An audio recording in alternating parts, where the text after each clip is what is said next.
Hello, welcome to the first tutorial on how to go about making your sewing project bag. So you've received one of these sewing project bag kits. You've got your fabric, your notions, your thread, your instructions, your pattern all in there. I'm going to show you the other bits and pieces you're going to need to go about making the bag. So in my handy sewing project bag we have some ordinary paper scissors for cutting out your pattern. Some kind of fabric scissors that you just use for the fabric. You will also need a tape measure, some basic pins.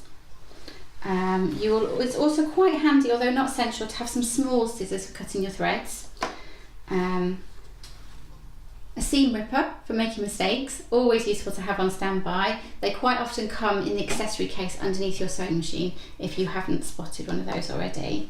You need a basic new needle, so size 80 should be about right, that's your kind of average. They often come with your sewing machine. And also an empty bobbin, this one's full already, but an empty bobbin for use on your sewing machine to do the sewing. So that's your basic sewing kit. And the next stage I'll show you how to go about assembling the pattern.